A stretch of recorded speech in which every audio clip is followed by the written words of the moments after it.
Happy Ed Talk, Smiles Ahead family. I am super excited that you are joining us again for our Ed Talk on healthy eating choices. We are joined by none other than Lauren Jude, and I'm super excited to bring her and the Poppin Pantry to our Max community live and in color. Hey, Lauren, how you doing today? I'm good. How are you? I am so super excited to be here with you. We've already had questions come in for you to hear your expertise as we think about making whole, healthy, happy kids. So I'm super ready to dive in if you are too. I am. Just let me know when Awesome. to get started. All right. Well, for those of you who are joining us for the very first time, welcome. I'm going to share just a little bit about Miles Ahead, and then I'm going to give you a bio on Lauren, and then I'm going to turn it over to her to just kind of give us a great presentation. So, if you'll bear with me, here's where we're at with Miles Ahead, right? So, Miles Ahead Charter School is a K-3 school focused on whole child development, right? We prioritize student growth and academic achievement through this approach, and we do that in what we call a 21st century learning environment with the service learning model. We truly believe that because of this, we are doing school differently. So, a commitment to Miles Ahead is a commitment to the whole child being developed. And so, we're bringing to you tonight Lauren Jude, who's committed to developing whole children too. She's going to talk to us about healthy eating choices and really truly how to make the best choices for your family at the kitchen table. And so, if you'll bear with me for 1 second, I'm going to actually read to you Lauren's bio. I'm going to pull it up, but I'm going to find the right document. Perfect. So, here's all the good stuff you need to know about Lauren. So Lauren Jude from the Poppin Pantry has always really found food to be central in her life. As a kid, she found herself watching cooking shows on Saturday mornings instead of cartoons. Her love and enthusiasm for food have followed her throughout her entire life. After graduating with a food science degree, she began her career at General Mills as a product developer, working on brands that are recognized around the world.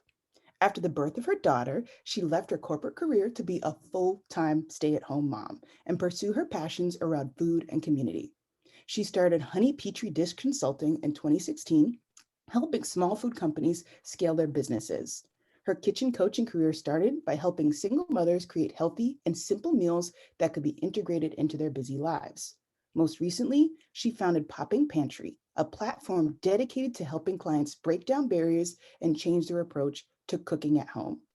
Lauren enjoys working with people as a kitchen coach and inspiring clients to build their own versions of generational health. Lauren is an avid food educator, volunteer, and is especially passionate about how health, community, and social justice intersect with food. She loves cooking for her own family, daughter Journey, and husband Jamel. Lauren holds a Bachelor of Science and Master's of Science in Food Science from the Alabama A&M University. Ladies and gentlemen, Miss Lauren Jude. Thank you, Cole. I love how you put some emphasis on the Alabama A&M University. Gotta put some respect on the name now. Yeah, I appreciate that. Shout out to all the Absolutely. HBCUs. Mhm. All right, cool. Am I good to get started? You are good to go, Lauren. All right, awesome. Let me pull up my screen. All right, can you see? All right, cool. Well, Colt, thank you so much for inviting me. I'm really excited to be talking with you guys tonight. Please jot down any questions that you have, and I'm happy to take them and answer them. And if there's something that I don't know, I will say that, and I will be happy to look it up and get back with you. So welcome to Poppin Pantry Presents Mealtime, more success, less stress. And these are strategies and tips for feeding your children.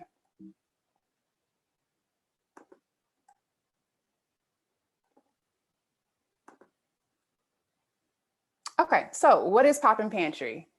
Our mission is to create, go back a little bit. Okay, so our mission is to create generational health. So for our clients and for their families, we're all about generational health. How can we equip families with food literacy and education so that they can make their own healthy choices for themselves and their families? So what is picky eating? I don't really love this term, but this is a term that I think is understood worldwide. And picky eating is very normal. It's typical for kids to be picky. It's often subjective based on the caregiver's interpretation, and it's also manageable. So there is hope. So I love this illustration. This shows, this is from Feeding Littles, which you can find on IG. They're a great resource. But this illustration shows what normal eating is. So you can have a kid eat none of the avocado, and they can also eat, half of an avocado or a whole avocado. All of this is normal eating for a child, and it can vary from breakfast to lunch to dinner. So for breakfast, they may not eat very much. At dinner, they could eat a ton of food, and that's very normal for a child. So if you see your child, showing those types of tendencies, just know that it's very normal. This is a family meal that I like to show. So I don't really believe in making separate meals for kids. One, that's a lot of work and stress on the caregiver. And so here's a great example of how you can make the same meal for the entire family. Something that I'll get into later is that kids really like autonomy. So being able to build their own meals is really important, because sometimes, let's say you have a taco and you put all of the toppings on top of it, kids can get overwhelmed. They're not really sure what's what. And a lot of kids like to see things separate so they can make choices about what they want to eat, when they want to eat it, and how they want to eat it. So you can see here, from the baby, from the child to adult, those minor changes make a difference to how a kid perceives food and also is then willing to eat that food. Okay, so things to consider. Introducing veggies in a small amount, one at a time, is important. Again, kids get really overwhelmed when there's too many things to focus on at one time. So giving them a small amount, and actually if a child is eating even up to a tablespoon or as little as a tablespoon, that is enough for a serving size for a child. And that should be something that is really praised for them even eating or trying it. Trying different colors, textures, and preparations is really important. And also encourage drinking after meals, because if the child is drinking too much before that meal, that can be a deterrent for them actually eating and getting enough nutrients from their food. Giving your kids praise is really important. Giving them nutritious options that they can make a choice about. So maybe they have to choose between a tangerine and a blueberry. Give them two options that are healthy, and if they want to choose, they can. But you know that by them choosing one of those options, they're still getting a really healthy option. Provide lots of praise for kids. Kids love being praised. So providing that praise really gives them the encouragement that they need to continue to eating food. So knowing your little one. So kids are really good at eating. Kids are really good at knowing how much food to eat. We all have hormones called ghrelin and leptin, and those tell us when we're hungry and we're full. So kids know when they're hungry and full. So kind of lean into your kid knowing when they're full, and you don't have to push them too much on it. Also, health concerns can be an impact. If your child has a sore throat, or if their stomach is hurting, or if they have a fear of food, all those things can impact how they're eating as well. And that's the time to talk to a specialist. Also, your presence is a gift, pressure is not. So don't put too much pressure on mealtime, because that makes things miserable for everybody. Persistence and patience is really important. So if your child does not try something the first time, keep trying. And I can actually attest to this myself. I have a 3-year-old, and every time I make kale salad, I would give her a little bite of it. She never ate it. And I would say on the 15th attempt of me giving her a piece of kale, she finally ate it, and now she loves it. And it also helps that when she helps me in the kitchen cooking, she's also more likely to eat that food as well. Okay, so the fun part, the tips. A lot of kids I have seen don't like protein, like when it comes to animal protein, so chicken, beef, pork, but there are other alternatives that you can feed your child so that they can get the amount of protein that they need. So lentils, beans, quinoa, canned tuna or salmon, chia seeds, and even yogurt is a great source of protein. Experimenting with veggies is really important. So when I make my daughter's mac and cheese, I like to have some veggies that she can see and some that are hidden. So I'll use cauliflower rice. I'll add that to her mac and cheese because she can't see it or taste it, but I'll also add peas as well because she can actually see that. She likes peas. So it's a win-win for both parties. Smoothies, and even adding veggies to meatballs and meatloaf. So I'll grate up zucchini or carrots or squash And it's a great way to stretch meat, add more veggies, and kids don't know it. Let them lead. So again, it comes back to autonomy. Sometimes kids may want to eat in a different location, or you can offer them adult utensils, or just kind of switch things up, make it fun. Kids kind of get bored of just sitting in the same seat, the same plates, with the same utensils. So try to find a way to make some changes so they feel like things are being switched up a little bit. Power packed meals. So I love adding things like chia seeds to pancakes, adding chia seeds to oatmeal. It's just a great way to add more fiber, more protein, and to really help with satiety as well, so kids feel fuller longer. Okay, so texture and flavor. This can make a really big difference. Like my daughter, she does not like rice, but if I heat it up in our toaster oven and it gets kind of crunchy, she loves it. So like she's all about crunchy textures. And even when it comes to like broccoli, she's not a big fan of broccoli that's steamed, but she loves it when it's roasted and it's kind of crispy. So really making changes to those textures can have a really big impact on a kid enjoying a meal. Again, I had my daughter, she had a time where she just did not like milk, and she actually still does not like milk. But what I'll do is I'll just blend a fresh piece of fruit like strawberries or blackberries. It's a new way to kind of get some new flavor into the milk, but also still getting her to eat and drink some of those healthier options. Frozen versus chilled. So even temperature can make a difference. If you have like an orange, freezing it versus chilling it, your child may like it frozen instead of chilled, but just kind of experiment with those things to see what makes a difference. Don't be afraid of spices, ginger, paprika, garlic. I think a lot of times we feel like we have to make foods more palatable by not having as much flavor, but kids a lot of times do like flavor. Maybe not a bunch of flavors at one time, but maybe just focusing on garlic or paprika. Trying those different things can help too. Okay, cutting sneaky sugars. This is probably one of my biggest points to like to drive home, is that there are a lot of foods out there that look healthy and are healthy in nature, but because of processing and added sugars, it kind of takes away from their health benefits. So peanut butter is a big one. Just look at your labels. If there's added sugar in your peanut butter, I would stay away from it and just get a peanut butter that's just has added sea salt in it. Jelly, there are a lot of jellies where the first ingredient is high fructose corn syrup or sugar. So those are the ones that I like to avoid. Applesauce, there's added sugar in applesauce. Apples are very sweet on their own. They don't need sugar. So just look for those things that don't have added sugar in them. Make it fun. Cutting food into different shapes is really helpful. Sometimes if you have a cookie cutter, you can cut up a sandwich in different shapes. Having kids help you cook goes a long way. They love being a part of things and having autonomy and having some say.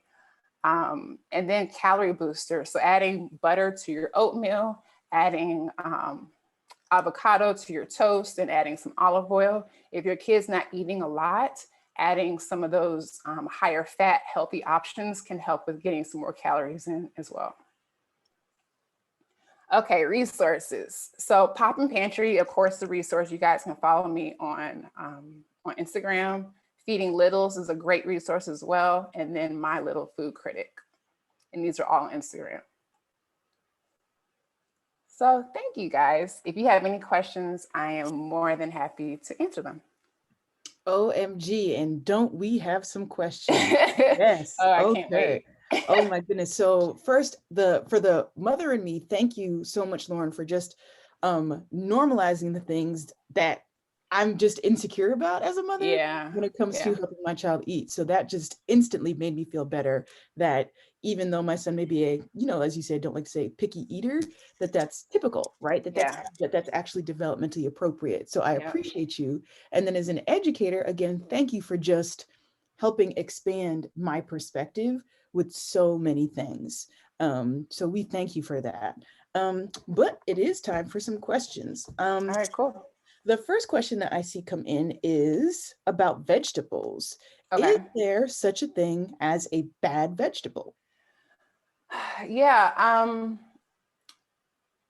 taking a pause my initial response is no, there are no unhealthy vegetables. The things that I think about when it comes to vegetables are kind of twofold. One is it starchy or is it non-starchy?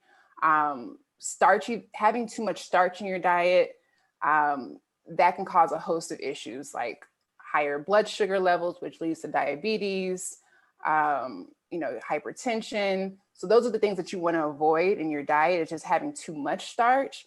And those vegetables that are high in starch are like your potatoes, your corn, even sweet potatoes, and even carrots. So when I am looking at vegetables and how to construct a meal, I'm thinking about, okay, if I'm going to have something starchy, I need to have a non-starchy vegetable as well. So like cucumbers, zucchini and squash, spinach, kale, those are your more non-starchy vegetables. So I think it's all about balance and variety. So not just having a potato, corn, and a sweet potato at dinner, but having some leafy green vegetables or some zucchini or some squash. And then also, how is it prepared? If you're deep frying your okra is delicious deep fried. But if everything on your plate is deep fried, then that's not the balance or the variety that you're looking for. So again, I think it comes down to balance and variety, as well as like, how is that food being prepared? No more tempura broccoli for me. You can have it, but just have something else with it that's not fried. Gotta Yeah, balance it. Gotta balance it. exactly. You gotta balance it. Um, how much do you consider, and I think you just talked about this, the Yeah. way that food is grown, Mm. i.e. organic, all of those kind of things? Yeah. So, someone who's in the food industry, I think that there's a lot of noise in the food industry. And what I mean by that is that, it seems like every month something that was healthy is no longer healthy. Now it's on the list of people saying, you need to avoid this. And I really just try to keep things simple. Um, so when it comes to like pesticides and things like that, I try to just stick with like whole foods, right? I try to cook. I try to stick with whole foods. I try to have the majority of my plate be vegetables, and then secondary is maybe my starch and then my meat. But I think those are the things that I think are more important to focus on, because it just gets very confusing. And then even just with the regulations around verbiage and what can be considered organic. Just because something is organic does not mean it's healthier. There are instances where the chemicals that are used in organic foods are less studied, Mm, so we potentially don't know the long-term effects of it. So, like I said, it can be confusing, and I just try to stick with like, okay, I need a tomato. Let me just go buy a tomato. I think the yeah, best case is if I could grow everything, I would, but because I can't, I try to just keep in the middle of the road, eat, look at the nutrition label, make sure I can read things, make sure there's not a lot of sugar or salt in it, and just cooking and having the majority of my plate be vegetables. that's awesome. Thank you again for just like helping us understand that, like you said, insider language. Yeah, Another question coming in is about juice. We saw that you'd mentioned that in the tip section. So if we add water to juice, do like a half yeah. and half, does that make it healthier? Yeah. So I'll just say from my own experience, my husband, he's probably like, I wish we had more juice in our household. I actually don't buy a lot of juice because I'd rather put my calories in other places. But if a person is going to buy juice, I would, and especially for kids, I would say absolutely dilute it with water. Um, I actually have in my fridge right now a chocolate milk, and it has like 15 grams of sugar per serving. And I'll actually will mix that with unsweetened milk, like an unsweetened plant-based milk, and I'll mix the two together. So I'm basically cutting the sugar in half. So I would say definitely there's not a whole lot of nutritional there's not a whole lot of nutrition that comes from juice, except for maybe like some vitamin C. You're better off eating the whole fruit because you're getting the fiber, um, and you're getting higher water content. So I would opt for a fresh piece of fruit over juice. But if you are going to do juice, I would definitely dilute it with water because you're essentially going to be cutting You are cutting some of the vitamins and minerals, but you're better off getting that from your vegetables and your fruits. And I think the more important piece is about cutting the sugar, because sugar is just so prevalent in our diet. Got you. Okay. Um, you mentioned earlier about saving the beverage to the end of the meal. Does Yeah. that also include water, or is it okay to drink water throughout the meal? Yeah. So with kids, it's tricky. Again, we have this, our leptin receptor. And the leptin receptor tells you like when you're full. And, if you drink a lot of water, a lot of liquids, your body will potentially be triggered and say, oh, I'm full. And kids may not know the difference between being full off of water or juice versus actual food.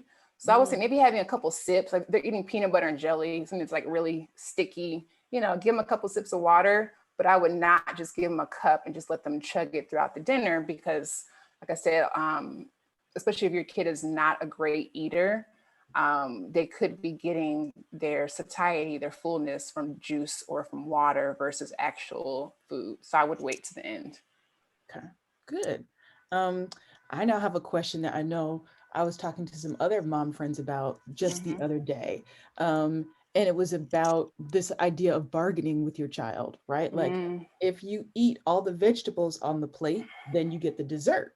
So, and yeah, that's definitely a tactic that I've used, yeah, shame on me. So we were curious about this idea of, okay, if you can do X, the result is this lovely popsicle, yeah, ice cream, or cheesecake. yeah. So I would say that I think in our minds as adults in society we have ideas of what treats look like, and I Mm-hmm. think that there's an opportunity to kind of like re-examine that, right? Mm-hmm. Um like for my daughter, like, she generally does not have like fruit at dinner, but sometimes she might be, Mom, I want a peach. And like a really good in season peach is like delicious and sweet. And like for her, that is a treat, right? So I think there's two things that you can do. One is like maybe change what treats look like. Maybe it's like some frozen grapes, right? That are like really sweet and delicious. And then when you do have like the cakes and stuff, save that for maybe like once a week or really special occasions. So Mm-hmm. just kind of changing what treats look like. Maybe it's like popcorn as a family, and having a movie night. So even with right now with my child, with disciplining her, because right now is really challenging with like getting her to eat sometimes. Mm-hmm. And what I'll do is I will lay out on her plate 4 or 5 things that I know are healthy. And I know if she's hungry, she will eat either one or a couple or all of those things. The things that she doesn't eat, I don't put any pressure to it. I don't say like, you'll get a popsicle if you get this, because it just feeds a habit later on that you probably don't want to. You don't want the sweets to be the reward or the treat. There are other things that can be treats. Like even I tell my daughter, okay, if you get a green star today, then we'll have family story night. So finding other ways to reward good behavior, but you don't always have to do it with sweets and treats. Is that? I I thank you for that, Lauren, because I knew, but I need you to counsel me through that. I Yeah, appreciate you on that. I knew, but yes, you are absolutely right that there are definitely ways that we can be thinking about that. And that's just something that I picked up from when I was a child. I yeah. remember growing up and being told that raisins were nature's candy, and Mm, like eating raisins was like candy. I remember my hmm. mom and my aunt telling me that, and it literally took me until I was probably like 20 something years old and I realized this isn't candy at all, but at least Yeah. I'm eating this healthy. So, but yeah, I definitely hear you on that. We actually have someone who's in the kitchen right now cooking Okay. with their child, and they want to know what are the impacts on their choices by having kids cooking in the kitchen with us as parents? Can you repeat that question? Sure. What are the impacts on their choices by having our kids, cook with us in the kitchen? Um, I I think I don't know if I'm fully understanding what they're asking, but my interpretation of it is like what type of what type of skills do they learn? Like, Oh, okay, okay. Yeah, I think what type of skills do they learn? I mean, for one, just on a basic level, like it's teaching my daughter math, right? If we're baking, I'm teaching Mhm. her about a half a cup versus a quarter cup and the implications of that.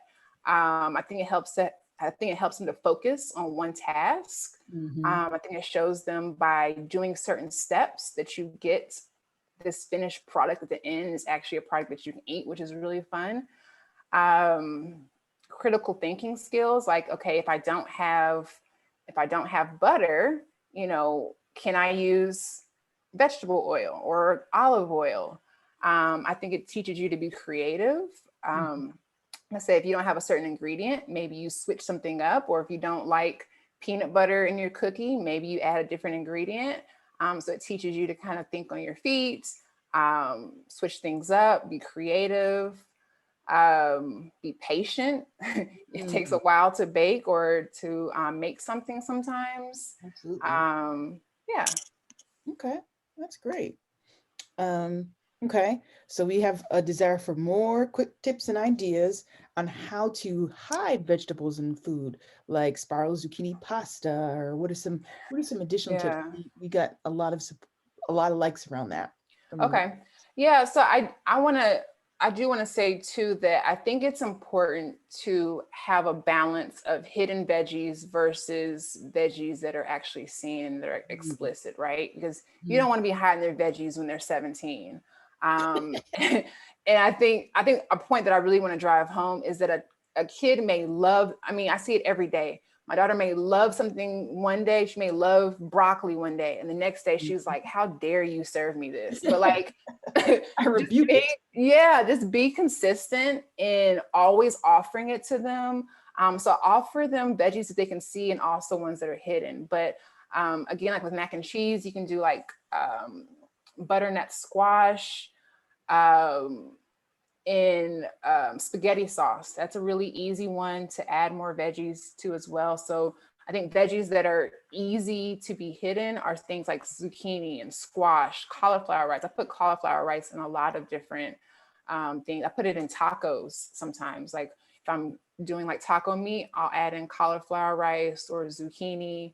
I'll even add in some quinoa sometimes. Mhm. Um, Soups are an easy way to like add more veggies. Things like dumplings, you can add more veggies. Um, but yeah, I would say the main things would be like tacos, spaghetti, um, mac and cheese, soups. If I think of some other ones as we're talking, I'll bring those up too. Great, awesome. And again, what I hear you two talk about there is that balance, right? Yeah, Hidden veggies and then even the known veggies, right? It's kind of yeah. nice to know, like, oh, this is squash. This tastes delicious, kind of Hmm. thing. And try, like I said, try roasting it. I don't know if people Hmm. do a lot of like preparation around roasting or even air frying. But that Ooh, goes a long way. Like I prefer my vegetables roasted over being steamed any day of the week. So I have an air fryer that's okay, literally been sitting there, so I'm gonna try that out like try ASAP. try okra. Okay, Um, like cutting it, I guess hot dog style, okay, so long okay. ways, and Uh-huh. like seasoning with like olive oil, a little seasoning, and air frying it. It is literally the like best tasting thing and like the most requested dish in my house. Like we'll eat a whole pan, my whole family and I just eating okra like chips. It's so good.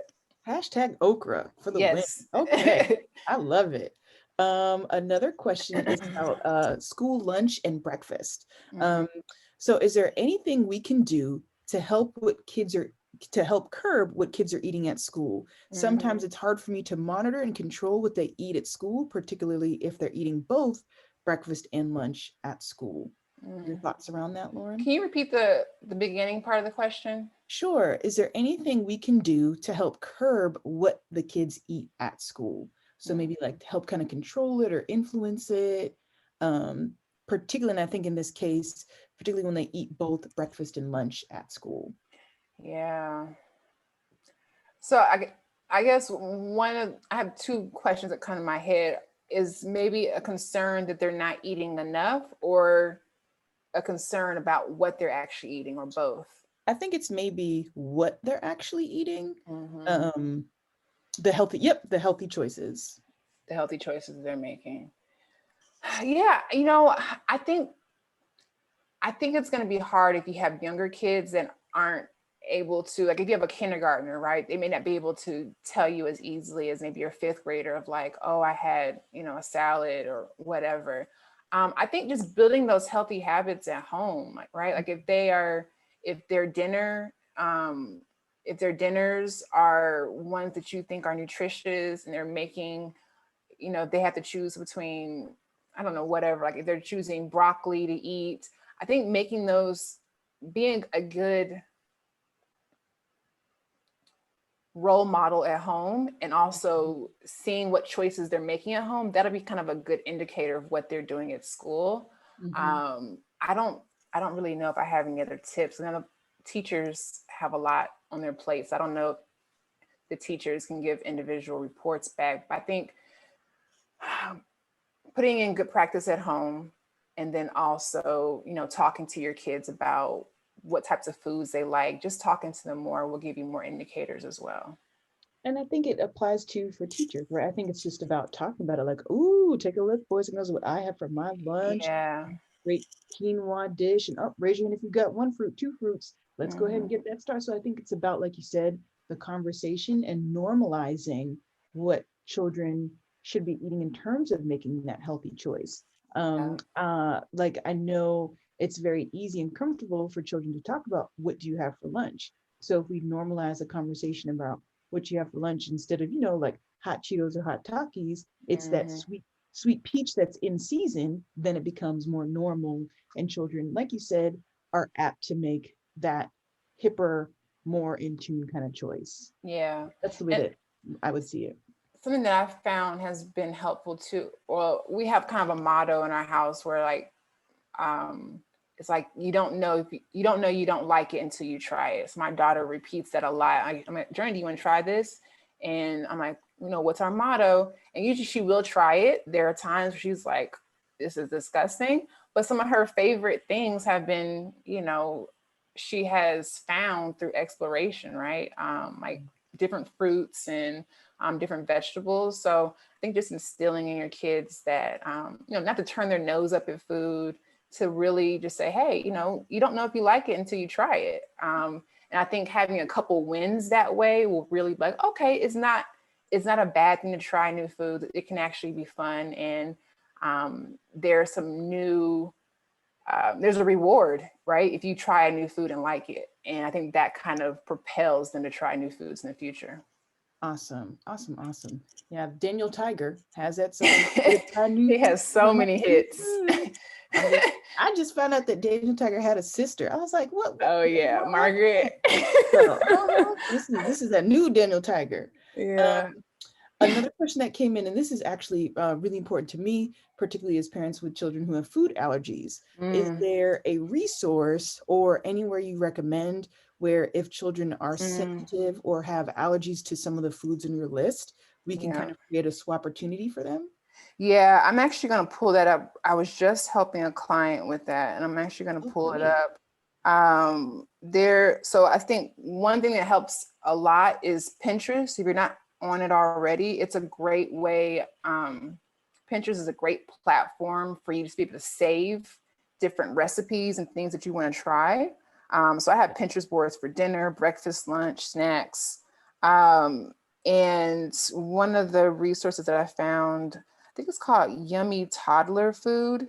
Okay, And I can share all these with you, Colt, so you can share out to the community. certainly. Another one, I want to pull it up so I can tell y'all now. Another one is called, oh, I have my,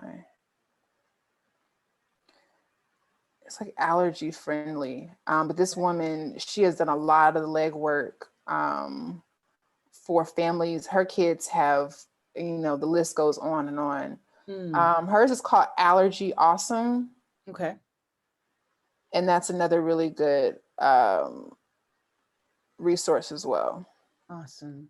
I That's would start with her, Allergy Awesome. okay. Yeah, Allergy Awesome. Hmm.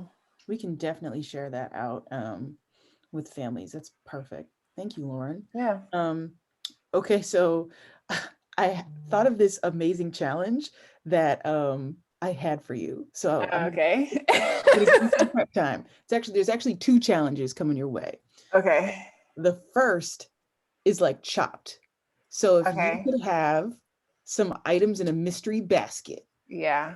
what would they be and what would you make like right off the cuff? Like what would be in your mystery ingredient basket and Hmm. what would you make for that So ultimate pantry meal? I'm all about sauce. I'm all about like big bold flavors. I love like a curry, whether it's like a Caribbean curry or a Thai Yes. curry. So it'd be some sort of curry. I love like one pot meals. Okay. And like that kind of just encompasses like me in a dish. Like it's saucy, it's a one pot meal. I can eat it with rice. I love rice. And I can do lots of different veggies or proteins. So it'd probably Okay. be some sort of curry. All right. All right. Okay. Coming through and chopped. I love it. And then your second Uh-huh. is beans, greens, tomatoes, ham, lamb. What's your list? What's your list? What's your list? Of like what's usually in my pantry. Uh-huh. Like we coming for Thanksgiving. Yeah. What you serving? What you serving? What's Right. your list? Hmm. What am I serving? Okay, so it will probably be some sort of like smoked meat, maybe like a smoked turkey, smoked salmon. Okay. Um, um, I love like a good like kale salad. Mm-hmm. So some sort of like fresh, crunchy kale salad. Um, Definitely collard greens. Yes. Um, Either like a twice baked potato or even like mac and cheese. Okay. Okay. Okay. Hmm. So we get salmon, turkey, kale, green. Yeah. There you go. There you go.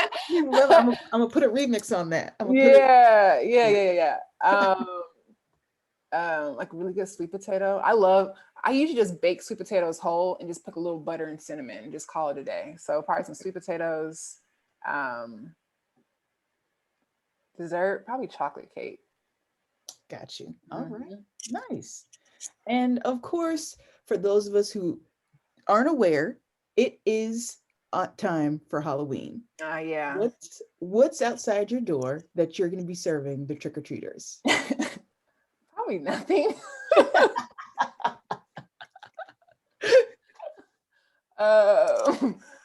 Um, some chalk or something, some alternative, fun thing. There you Um, go, like a one of the clappers, like a bouncy ball. I've seen those a lot. I've seen those a lot. yeah, I don't know, man. So usually for Halloween, we're not even home. We usually go to a friend's house. Okay, nice. Yeah, and hang out like with their family and go trick or treating. Um, but yeah, I had a friend who was like, I don't even know if I want to go trick or treating because then my 4-year-old's getting all this candy and she really doesn't even need it. Like we don't even let her really eat candy. Mm-hmm. Um, so it kind of got me thinking about like what to do.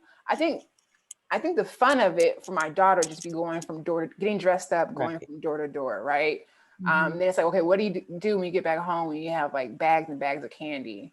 And I was kind of thinking about, well, could you give the child, one option is to give the child as many pieces of candy as their age, right? So if they're Okay. 4, and hopefully these are all miniature and these are not like the Mm-hmm. full Like the candy full size. bag of M&Ms. Yeah, exactly. So give it, if your child is 4, let them choose 4 pieces of candy. Something else is like, okay, can you switch the focus from the candy to something else that's more fun? Maybe it's making Play-Doh, and making the Play-Doh into like whatever character they were for Halloween. Okay. Or maybe it's making popcorn and watching a movie as a family. There's also I've seen you can take candy to like your dentist office Uh-huh. and they'll kind of like, kind of take it in for you, or you can donate it to troops across that are overseas. Very good. Um, yeah, those are some of the things I've been thinking about. Like, what do you do with all this candy? That's amazing. I really like that Play-Doh idea, especially like I've seen where you can get like the little miniature sizes for a very affordable price. Mm, Because depending upon your neighborhood, you could mm, have a whole bunch of kids or maybe just a few that come by. yeah, So every year I do try to think like a little outside the box yeah, about what could go out there versus just like loading everyone up with like the Skittles, yeah. Mars bars, Bubbles, things like stuff like that. that. Okay, that's great. OMG, Lauren, this has been so amazing, super informative. Oh, And good. just, I feel like as a member of this audience right now, I have practical strategies that I can implement, probably not tonight because it's a little late, but definitely tomorrow, for breakfast, lunch, and dinner. And just really Good. thinking about the balance that you lifted, and even definitely checking out a lot of the resources that you shared with the Miles Ahead community. So, on behalf of the entire Miles Ahead community, we thank you for helping us grow healthy adults, and just your educator spirit, your energy, and for Popping Pantry. Yeah. Did you want to go ahead and just plug Poppin' Pantry again for us one more time? Yeah. So Poppin Pantry, I'm all about food literacy and education, especially within Black and Brown communities. And so I am all about helping families with the tools they need, and just be feeling more equipped so that they can make whatever the best choices are for their family and for building their family's generational health. So you can find me at Instagram. You can find me. I'm not really on Facebook, but you can find me on Instagram. You can also email me. So if you have any questions, or if you would like to collaborate or work with me at all, I'm happy to. Awesome. And for those of you out there, don't feel like you have to take a screenshot of that. We will definitely be sharing and posting Lauren's email right here, emailpoppingpantry@gmail.com, as well as the IG information, so that way you can follow her and follow all of the tips that they put out. So thank you so, so much, Lauren. We are super appreciative of you and your time tonight. Thanks for having me, Cole. I appreciate it. Absolutely. And just as a final plug to our entire community, remember that friends help friends get miles ahead. We are bringing speakers and educators like Lauren to you, so that way you can see how committed we are to that whole child development.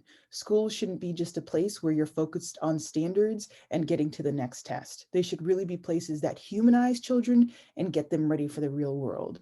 And we're doing that tonight by really making sure that we as adults know how to educate children on making those healthy choices.